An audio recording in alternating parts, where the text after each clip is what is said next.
Merci de votre fidélité à cette émission de la direction de l'information. Pour ce numéro, nous recevons Marc Sakala. Il est le directeur des réseaux et services au niveau de l'Agence de régulation des postes et communications électroniques. Avec M. Marc, nous allons nous entretenir sur les équipements des terminaux de communication électronique qui ne pourront plus rentrer au pays sans la validation de l'Agence de régulation des postes et communications électroniques.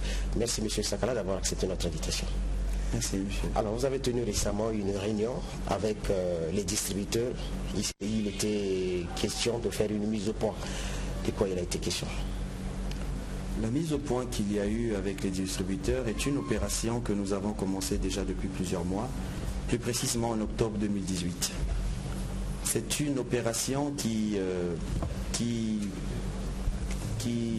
est née d'une initiative, d'abord premièrement de la loi, puisque la loi 9 qui régit les communications électroniques en République du Congo, elle date de 2009 et cette loi prévoit bien sûr qu'il y ait homologation des terminaux de communication électronique. Qui dit terminaux de communication électronique, aussi bien de tout ce qui est téléphone portable, mais de tout ce qui est fax, de tout ce qui est ordinateur, de tout ce qui est tablette, tout ce qui permet aujourd'hui de faire une communication électronique et pareil pour les antennes et tout ce qui environne effectivement le monde de la communication électronique. Alors les équipements électroniques ne datent pas aujourd'hui au Congo, mais pourquoi aujourd'hui parlez-vous de cette homologation? La RPCE a été créée en 2009 et a pris officiellement son envol en 2010. Il faut savoir que nous avons eu beaucoup de chantiers, des chantiers qui étaient prioritaires, comme remettre en état les réseaux, on est rentré sur la qualité des réseaux, refaire une inspection de tous les opérateurs de téléphonie mobile, mais aussi des prestataires de communication électronique, mettre en place tout le processus de délivrement d'agrément de tous les installateurs, parce que encore hier il y avait des gens qui étaient installateurs d'antennes de télé et qui s'improvisaient installateurs d'équipements de communication électronique. Et le temps fait qu'aujourd'hui, nous voulons maintenant nous attaquer à cette mission régalienne qui est de mettre de l'ordre dans les terminaux de communication électronique. Alors que doit faire ces distributeurs aujourd'hui? Aujourd'hui, le constat, c'est que d'abord, cette mission est une mission qui vient pour appuyer toutes les revues scientifiques, toutes les études. Vous savez, nous sommes un pays et souvent nous avons des conséquences que nous vivons, que la population vit. Ces conséquences sont peut-être dues à certains terminaux qui sont de très mauvaise qualité. Les terminaux viennent de partout dans le monde. Tous les pays qui peuvent avoir un atelier de fabrication fabriquent les terminaux et trouvent un endroit dans le monde pour vendre les terminaux. Ces terminaux ont beaucoup de problèmes. S'ils ne sont pas aujourd'hui, ils peuvent rendre malades. Ils peuvent déclencher des fausses couches même chez des femmes enceintes. S'ils ont un mauvais rayonnement, une mauvaise puissance calibrée, s'ils ne sont pas homologués. Alors aujourd'hui, nous voulons commencer ce travail. C'est un travail qui se fait avec une chaîne normalement. Ça commence depuis les douanes. Et aujourd'hui, les douanes sont déjà informées. Les équipements de communication électronique qui rentrent au pays, les douanes demandent obligatoirement que cela passe, qu'il y ait une homologation de la RPCE avant de faire entrer les équipements. Mais nous connaissons tous qu'il existe plusieurs moyens, même dans les pays les plus sécurisés, il existe des systèmes frauduleux. Donc il y a quand même des équipements qui arrivent à rentrer par des valises, par X moyens. Et nous avons donc demandé aujourd'hui de mettre l'ordre dans ce domaine. Alors, le prix fixé pour homologuer un téléphone ne va-t-il pas influer sur le matériel? Surtout pas parce que c'est bien sûr la vision du directeur général de la RPCE. Nous savons que le pays traverse une crise. Nous pouvons nous croiser les mains et attendre que cette crise puisse passer, mais nous subirons alors les conséquences de tout ce qui peut arriver avec des terminaux défectueux. Le directeur général de la RPCE a insisté sur le fait que les équipements de communication électronique ne puissent pas changer de prix. Nous connaissons tous et nous voyons tous l'impact que cela peut avoir sur le panier de la ménagère, sur le coût des terminaux. Mais nous avons demandé aux distributeurs et aux revendeurs de ne surtout pas faire avancer, augmenter un quelconque prix de téléphone. Secondo, c'est aussi parce que les équipements sont vendus à des prix qui sont totalement aléatoires. Les commerçants fixent des prix qu'ils veulent. Nous connaissons un peu le process. Nous n'intervenons pas dans ce process. Nous savons que les prix, certains terminaux aujourd'hui qui sont les moins chers du marché, surtout ceux-là, nous nous engageons, la RPCE s'engage de manière très formelle à ce qu'ils ne changent pas de prix. Ils garderont le même prix.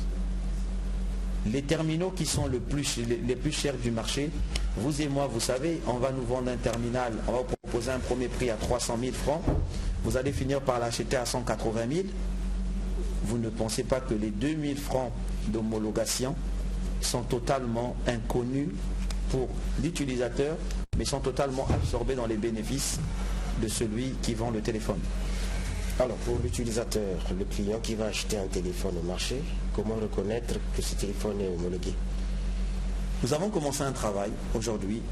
La première étape consistait déjà à réunir tous les distributeurs et revendeurs, à demander qu'ils aient tous des agréments, donc qu'ils soient autorisés à vendre. Dans un pays normal comme le nôtre, les distributeurs doivent être connus, ils doivent être recensés. Dans les pays développés, vous n'arriverez pas à aller ouvrir une boutique de téléphone sans avoir un agrément de l'Agence de régulation des communications électroniques. Ce n'est pas possible. Aujourd'hui, donc, sa première étape, c'était de recenser les distributeurs, comme nous l'avons fait avec les opérateurs postaux, comme nous l'avons fait avec les prestataires, les fournisseurs d'accès à Internet. Aujourd'hui, c'est au niveau distributeur. Donc, première étape, c'est le recensement.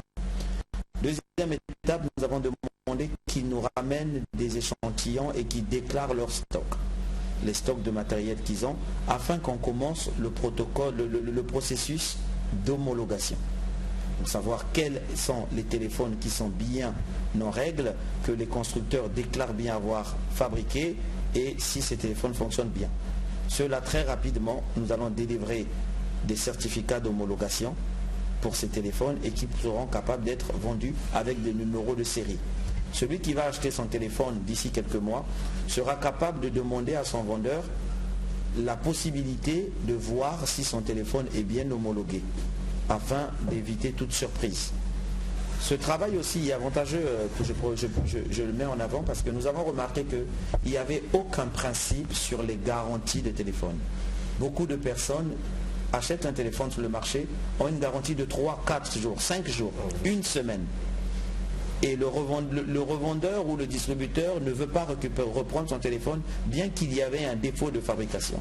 Avec l'homologation, nous allons obliger aux vendeurs d'étendre les garanties des téléphones sur 6 mois ou sur 1 an, d'après les différents modèles, en fonction des différents modèles. Il y a aussi des téléphones qui peuvent engendrer des problèmes de plusieurs identifiants. Oui, effectivement. Vous voyez, chaque terminal mobile a un identifiant. Chaque téléphone a un identifiant qu'on appelle l'IMEI. C'est l'identifiant, c'est la carte d'identité du téléphone. Lorsque nous commençons l'homologation, nous vérifions cette identité.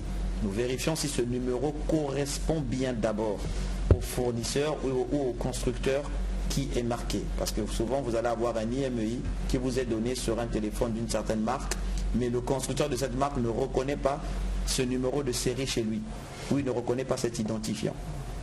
Donc, nous avons remarqué que lors de certaines enquêtes des forces publiques, qu'il y ait 3-4 téléphones avec le même identifiant.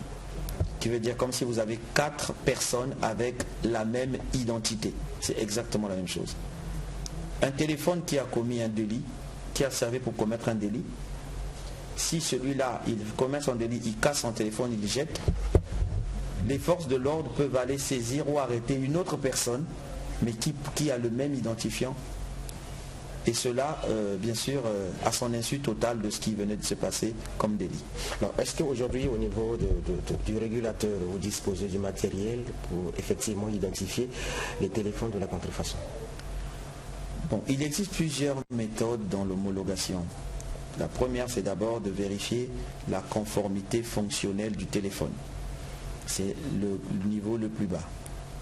Vous avez un deuxième qui consiste à vérifier l'origine du téléphone, le circuit du téléphone, son constructeur, si le numéro de série du téléphone est bien déclaré chez le constructeur, dans quelle gamme, est-ce que ces téléphones sont bien destinés pour des pays d'Afrique, d'Europe, est-ce qu'ils ne sont pas destinés par exemple pour les pays du Moyen-Orient où vous allez voir par exemple que les prises à brancher n'ont pas les mêmes têtes parce que ce n'est pas destiné pour nos pays. Lorsqu'on finit cette partie de conformité, nous rentrons maintenant dans les tests de puissance d'émission. Et oui, l'ARPCE, c'est que chaque année, l'ARPCE achète du matériel pour essayer d'avancer dans sa mission. C'est du matériel qui est très coûteux. Donc nous les achetons au fur et à mesure. Voilà pourquoi aujourd'hui nous allons attaquer d'abord tout ce qui est téléphonie mobile, tablette. Mais par la suite, nous allons continuer à nous équiper pour continuer à homologuer certaines antennes. Et lorsque nous n'avons pas l'équipement qui permet d'homologuer un terminal, nous travaillons avec des labos en Tunisie, en Europe, au Maroc, des labos qui sont équipés pour faire des tests. Donc nous renvoyons l'échantillon aux frais de l'agence de régulation afin d'avoir un diagnostic plus approfondi lorsque nous avons des doutes. Alors, il y a certains Congolais qui pensent que vous avez signé des accords avec les opérateurs de téléphonie mobile Coco pour leur faciliter la vente des téléphones. On les privilégie dans la vente des téléphones plutôt que les distributeurs qui sont sur place. Bon, loin de là, je pense que ce qui nous anime d'abord, premièrement, c'est notre mission régalienne de faire ce travail. Secondement, ce qui nous motive, c'est parce que nous avons le devoir de protéger les citoyens. Les téléphones de mauvaise qualité rendent malades. Souvent, les personnes se lèvent et elles ont très mal à la tête. Elles ne savent pas pourquoi, elles vont à l'hôpital, on n'arrive pas à déceler la maladie parce qu'ils sont restés tellement en contact avec un téléphone qui rayonne à une puissance qui est largement au-dessus de ce qui est autorisé. Donc notre première étape, aussi bien les opérateurs de téléphonie mobile, leurs branches de distribution seront contrôlées au même niveau que les distributeurs. Mais nous voulons responsabiliser le vendeur ou le distributeur que son travail n'est pas un travail à négliger. Il a une responsabilité sur la santé des citoyens, il a une responsabilité sur le produit qu'il vend et nous voulons vraiment dans cette opération garantir vraiment la position du consommateur, que le consommateur se sente en sécurité, que désormais lorsqu'il achète un téléphone, qu'il ait une notice en français. Vous voyez par exemple un problème tout à fait banal, une notice en français, qu'il ait une facture en bonne et due forme et que s'il a un problème avec son téléphone, qu'il soit capable de revenir le changer en toute légalité. Alors pour le consommateur, puisque nous parlons du consommateur, est-ce qu'il va disposer des informations, il y aura des informations à sa disposition qui fera de telle sorte qu'il sache qu'effectivement le téléphone qui est vendu n'est pas de la contrefaçon? Il pourra le demander à son vendeur. Il aura le droit de le demander. Déjà, l'étape va une fois qu'on va avancer. Puisque le vendeur, ce qui lui intéresse, c'est le gain. Effectivement, mais l'acheteur, ce qui doit l'intéresser le plus, c'est sa santé.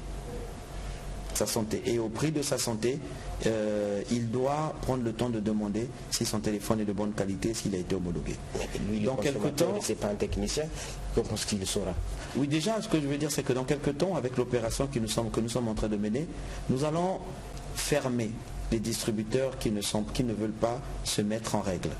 Notre but n'est pas de coincer les distributeurs, les vendeurs ou les revendeurs. Ce n'est pas notre objectif. Notre objectif est simplement de mettre de l'ordre dans un secteur ou dans une branche de notre secteur qui jusque-là a bénéficié d'une largesse de la part du régulateur. Aujourd'hui, le régulateur, dans ses missions, a décidé de s'occuper de ce problème. Et pour cela, tous les distributeurs qui veulent se conformer à la législation en vigueur rentreront dans les rangs, ils auront leur agrément, ils déclareront leur équipement, ils homologueront leur équipement et ils resteront ouverts, et seront capables de faire leur commerce librement. Mais cependant, ceux qui ne vont pas faire seront bien sûr fermés. Mais il y a des distributeurs malhonnêtes. Dans le lot de téléphone homologué, ils peuvent insérer un autre téléphone de la contrefaçon. Comme je vous le dis, logiquement, un distributeur qui est agréé, nous garantissons qu'il fera du bon travail. Mais derrière, est-ce qu'il y aura des opérations de contrôle? Bien sûr. Comme cela s'est fait, par exemple, sur l'identification des abonnés. nous sommes derrière les opérateurs de téléphonie mobile. Nous envoyons des gens dans l'anonymat aller acheter des SIM, essayer d'acheter des SIM sans identité. Nous envoyons des gens qui ne sont pas d'agence de régulation, puisque nous sommes connus auprès des opérateurs. Nous mandatons des gens qui sont des clients X qui viennent acheter, essayer de se procurer une SIM sans identification, afin de voir si l'opération est bien suivie. Et quand cela ne va pas, nous sanctionnons. Parce que l'État nous donne ce pouvoir.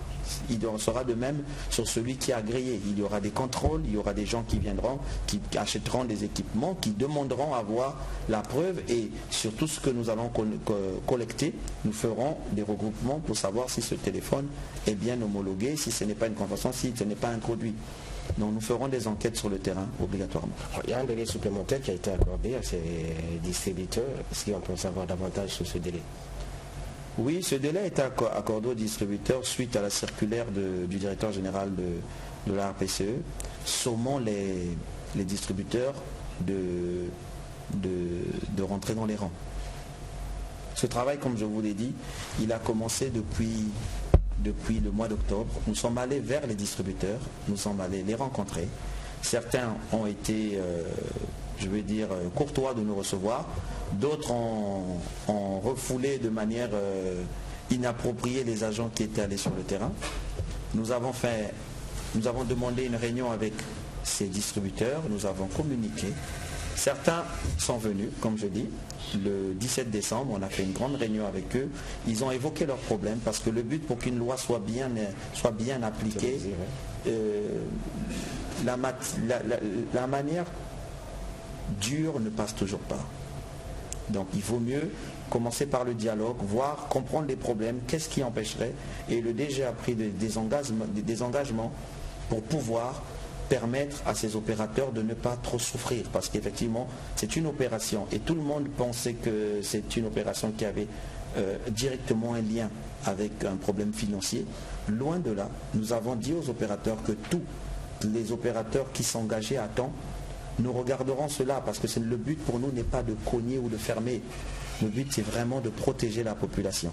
Donc nous allons accompagner les opérateurs dans ce processus, les distributeurs dans ce processus, et en espérant que tout rentre dans l'ordre et que tout soit déclaré d'ici le mois de juin, et que ce soit une histoire passée, que tous les distributeurs soient désormais connus par l'État. Monsieur le directeur, nous allons souffler un tout petit peu en suivant ce reportage sur la réunion de mise au point que vous avez tenue mardi. L'Agence de régulation des postes et des communications électroniques entend mettre de l'ordre dans le secteur de la distribution des équipements électroniques. Pour ce faire, le régulateur a réuni les exportateurs et distributeurs de ces équipements pour leur accorder un délai supplémentaire afin de se faire délivrer les agréments nécessaires à l'exercice de leur activité. Ceci sous l'œil vigilant des associations des consommateurs. Il s'agit là, pour la RPCE, de s'attaquer à tous les équipements électroniques non conformes, source de nombreux problèmes, notamment de santé. Nous avons reçu beaucoup de plaintes et les consommateurs de téléphones portables peuvent en rendre témoignage. Il y a des téléphones qui sont mis sur le marché qui sont de très mauvaise qualité, qui sont des téléphones qui chauffent énormément, d'autres explosent, d'autres rendent malades à la longue. Nous avons des gens qui souffrent de maux de tête, de migraines, sans savoir que cela est dû au téléphone qu'ils ont acheté. Le Congo reçoit des téléphones qui viennent de plusieurs pays qui fabriquent. Parmi ces téléphones, il y a des téléphones de très bonne qualité, il y a des téléphones de mauvaise qualité. Il y a des contrefaçons qui ne sont pas reconnus même par les constructeurs. Vous prenez un téléphone d'une certaine marque, c'est vrai qu'il ressemble au téléphone de la marque, mais en réalité, tout ce qui est dedans n'est que de la contrefaçon. Et cela peut rendre malade certains consommateurs, peut rendre malade certains utilisateurs. C'est aussi un gros marché en termes de sécurité, parce qu'il y a des téléphones qui ont des identifiants qui se ressemblent. En cas de délit, on est capable d'aller arrêter une personne sur un délit que cette personne n'a pas commis. Ce problème d'homologation des équipements électroniques permettra de protéger le consommateur. Monsieur le directeur des réseaux services, revenons sur le délai supplémentaire que vous avez accordé à ces distributeurs. Donc, le délai supplémentaire permet simplement à ce que ces distributeurs se rapprochent de l'agence de régulation afin de pouvoir avoir leur agrément, afin de commencer le processus pour entrer en règle. Nous avons saisi la force publique. Il était question, le procureur de la République a été saisi, il était question que nous fassions une descente sur le terrain pour aller à ce moment fermer certaines boutiques et appréhender certains distributeurs. Les distributeurs ont demandé à être reçus une nouvelle fois par l'agence de régulation. Le directeur général a accepté de les recevoir et suite à leur plainte, ils ont dit qu'ils ne connaissaient pas la loi pour certains et que nous devons, pour le bon fonctionnement de cette opération, leur accorder un délai supplémentaire, ce qui a été fait par le directeur général. Comme je vous disais, le but ce n'est pas d'entrer en guerre ou en force avec les distributeurs et les revendeurs, c'est plutôt de faire une opération qui tend vers la réussite afin de pouvoir atteindre les objectifs de cette opération. Le montant pour les agréments aussi n'a pas été du goût de ces distributeurs. Effectivement, le montant pour les agréments n'a pas été du goût. Surtout pour un distributeur, c'est une dépense qui n'était pas prévue. Et le directeur général de la RPCE a pris des engagements. Nous allons recevoir d'ici 2 jours, nous allons recevoir l'association des commerçants afin de discuter sur toutes les modalités, savoir quel prix sera appliqué. Comme je vous l'ai dit, nous comptons déjà, je peux vous le dire peu à l'avance, ôter tout ce qui est frais d'homologation sur les terminaux de grand public. Mais le but, c'est que, ou encore baisser à un niveau très bas. Le but pour nous, comme on vous dit, ce n'est pas une opération à but lucratif, non, c'est plutôt une opération pour une mission d'État, pour protéger le citoyen et les consommateurs. Monsieur le directeur, quand on parle de terminaux de communication électronique, il n'y a pas seulement le téléphone, il y a d'autres appareils aussi. Oui. Est-ce qu'on peut avoir une idée sur ces appareils? Vous avez déjà les téléphones portables, un peu ce qui court le marché, mais vous avez les ordinateurs portables, les ordinateurs fixes, vous avez les fax, vous avez des imprimantes aujourd'hui qui ont des modems qui permettent d'échanger des communications électroniques. Vous avez tout équipement de rayonnement. Demain, on va s'étendre par exemple au kit oreillette Bluetooth qui rayonnent énormément dans le cerveau et qui, pour les mêmes raisons que le téléphone, pour des mauvais calibrages, peuvent être des sources de cancer de l'oreille. Toutes ces choses-là, nous allons rentrer au fur et à mesure. Des PABX, des PABX, ce sont des machines qui permettent de faire de la commutation d'appels. Mais nous le faisons déjà aujourd'hui. Nous homologuons des antennes, des opérateurs, nous homologuons des terminaux. Aujourd'hui, pourquoi il y a ce levier de communication? Parce que nous touchons le secteur le plus sensible, le secteur le plus courant, qui est celui du téléphone portable. Mais cette opération d'homologation ne commence pas aujourd'hui. La RPCE a déjà homologué plusieurs équipements des opérateurs et de certains distributeurs de la place. Ça va jusqu'aux télévisions. Aujourd'hui, nos télévisions ne servent plus qu'à voir la télé. Pouvez vous connecter sur Internet avec. Ils ont tous quasiment aujourd'hui, surtout dans les smart TV, vous avez des modems de communication. Toutes ces choses vont être homologuées. Alors, mais le distributeur sur le terrain, le délai qu'il vous avez accordé, est-ce qu'il va se conformer ou bien il y a un autre délai que vous avez accordé à ces distributeurs? Dans la chaîne, vous avez des importateurs, ceux qui importent le matériel. Eux, ils doivent demander, avant d'importer le matériel, ils doivent demander les certificats d'homologation avant que le matériel n'arrive sur le territoire. S'il y a déjà le matériel qui rentre dans le territoire, vous avez le distributeur qui reprend ça auprès de l'importateur afin de distribuer. Mais le distributeur, souvent, il a une boutique et il redonne à des revendeurs. Mais les revendeurs dépendent souvent d'un distributeur. Donc le revendeur qui va aller revendre le téléphone doit s'assurer en amont que le téléphone que le distributeur lui a donné est un téléphone qui est homologué. Alors ce distributeur aujourd'hui, que va-t-il faire avec le matériel dont il dispose aujourd'hui, qui n'est peut-être pas conforme? Comme je le disais tout à l'heure, il doit se rapprocher de l'agence de régulation, déclarer déjà le matériel qu'il a, et nous allons commencer les homologations déjà de ce qu'il a en stock. Déjà de ce qu'il a en stock, voir si parmi les numéros de série du matériel qu'il a en stock, il y a de la contrefaçon. Nous dirons simplement que ces téléphones ne doivent pas être vendus renvoyez-les auprès du constructeur, auprès de celui qui vous l'a vendu, afin qu'il vous les change, parce que ceux-là, nous ne les homologuerons pas. Est-ce que ces mesures concernent, parce que nous parlons beaucoup plus du téléphone, est-ce que ça va au-delà du téléphone? C'est-à-dire que vous avez parlé tout à l'heure des postes téléviseurs, des imprimantes. Est-ce que ça concerne tous ces appareils? Effectivement, ça concerne tous ces appareils. Comme je vous disais, aujourd'hui, il y a une levée de bouclier simplement parce qu'on parle du téléphone portable, qui est un outil aujourd'hui qui fait partie de notre vie courante, de quasiment 80% de la population aujourd'hui a un téléphone portable. Mais le travail touche un plus grand champ.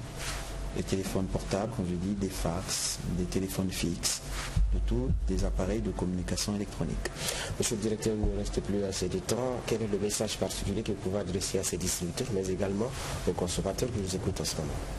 Ce que je veux dire aux distributeurs, c'est qu'il ne faut pas qu'ils aient crainte de se rapprocher de la RPCE. Je pense qu'aujourd'hui, avec toutes les réunions que nous avons faites ensemble, nous avons rassuré les distributeurs que notre méthode n'était pas coercitive pour frapper ou pour faire mal, mais c'était plutôt une méthode d'accompagnement. Donc nous leur tendons la main afin de travailler ensemble, afin de leur faciliter leur business. Pour le consommateur, nous voulons primo rassurer le consommateur que cette opération est à son bénéfice. Le consommateur doit se sentir en sécurité lorsqu'il achète un téléphone portable, il doit sentir sa famille en sécurité. Il doit bannir les formes, par exemple nous avons vu aujourd'hui certains produits produits alimentaires, dont nous avons les vidéos sur internet, dans les réseaux sociaux, sur des produits qui sont injectés dans du poisson, dans du poulet. Et aujourd'hui on peut manger certains produits sans se rendre compte. Aujourd'hui c'est ce que nous voulons éviter avec les téléphones portables. Nous voulons éviter d'apprendre qu'un téléphone a explosé. Voilà pourquoi nous avons commencé à faire ce travail. Alors, ce que je vais rajouter, c'est que le consommateur doit être rassuré, au nom du directeur général de la RPCE, que ce travail n'influera aucunement sur le prix des terminaux. Le consommateur qui m'écoute là, il doit être rassuré que le prix du terminal restera exactement le même. Oui. Quand je parle de terminal, je parle bien sûr de téléphone portable. Le téléphone portable ne changera pas de prix. Nous nous sommes engagés avec les distributeurs du fait que cette opération n'influe pas sur le prix de vente des téléphones portables. Merci M. Marc Sakala. Je rappelle que vous êtes le directeur des réseaux et services au niveau de l'Agence de régulation des postes et communications électroniques. Merci d'être venu sur ce plateau pour éclairer de nombreux téléspectateurs sur ce que vous allez faire comme opération concernant l'agrément des équipements électroniques. Merci une fois de plus d'être venu sur ce plateau. Je vous remercie. Alors c'est par là que nous terminons cette émission. Merci de nous avoir suivis. On se retrouve le mardi prochain pour un autre numéro de Plus de la rédaction.